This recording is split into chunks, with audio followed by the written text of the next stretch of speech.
سوال یہ ہے کہ 3-4 ماہ کا بچہ یا 4-5 سال کا بچہ جو ناسمجھ ہو اور فوت ہو جائے تو اس کے ایصال ثواب کے لیے قرآن خوانی اور درود شریف یا تسبیحات پڑھ سکتے ہیں یا نہیں؟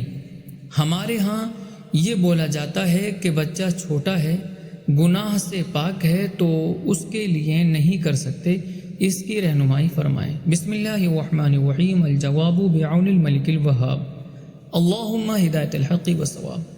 ایصال ثواب جس طرح بالغ افراد کو کر سکتے ہیں، اسی طرح نابالغ بچوں کو بھی کرنا جائز ہے۔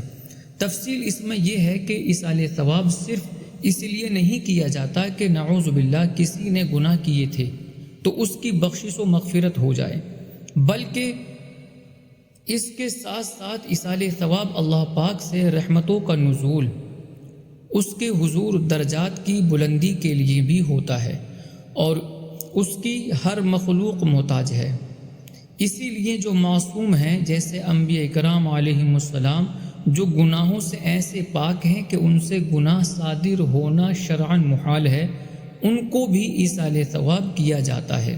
لہٰذا یہ کہنا کہ بچہ چھوٹا ہے، گناہ سے پاک ہے، تو اس کے لیے ایصال ثواب نہیں کر سکتے، یہ بالکل غلط ہے۔ چھوٹا بچہ چاہے وہ 1 لمحے کا بھی ہو، اس کو ایصال ثواب کیا جا سکتا ہے، اس سے اس کو فائدہ ملے گا۔ ایصال ثواب میں تمام مومنین و مومنات کو شامل کرنا افضل ہے، چاہے وفات پا گئے ہوں یا بعد میں آنے والے ہوں یا ابھی زندہ ہوں۔ کنز الدقائق و بحر الرائق میں ہے کہ اور نماز جنازہ میں بچے اور مجنون کے لیے مغفرت کی دعا نہ کرے اور یوں کہے: اللہم اجعلہ لنا فرطا وجعلہ لنا اجرا وذخرا وجعلہ لنا شافعا ومشفعا، یعنی اے اللہ اسے ہمارے لیے ذریعہ اجر اور باعث ثواب بنا، اور اسے ہمارے لیے ذخیرہ کر دے، اور اسے ہماری شفاعت کرنے والا اور مقبول الشفاعہ بنا دے، یعنی ایسا بنا کہ اس کی شفاعت قبول کی جائے۔ ایسے ہی حضور صلی اللہ علیہ وآلہ وسلم سے منقول ہے، اور اس لیے کہ ان دونوں کے ذمے کوئی گناہ نہیں ہوتا۔ تنویر الابصار اور در مختار میں ہے کہ اور نماز جنازہ میں بچے اور مجنون کے لیے مغفرت کی دعا نہ کرے، کیونکہ وہ مکلف یعنی شرعی احکام کے پابند نہیں ہیں۔ خصوصاً علماء کرام نے فرمایا کہ بچے کی نیکیاں بچے کے لیے ہیں، اس کے والدین کے لیے نہیں ہیں، بلکہ ان دونوں کے لیے تعلیم کا ثواب ہے۔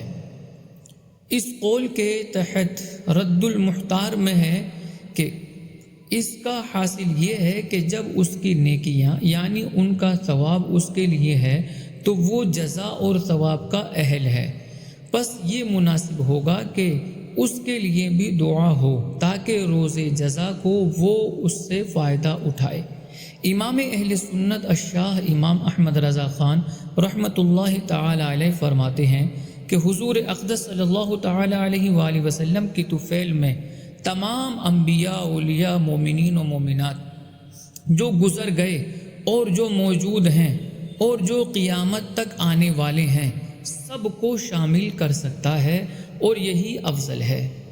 مرآت المناجیح میں ہے جو اعمال گناہ گاروں کی معافی کا ذریعہ ہیں، وہ نیک کاروں کی بلندی درجات کا ذریعہ ہیں، چنانچہ معصومین اور محفوظین نماز کی برکت سے بلند درجے پاتے ہیں۔ واللہ اعلم تبارک و تعالی ورسولہ اعلم صلی اللہ علیہ وسلم۔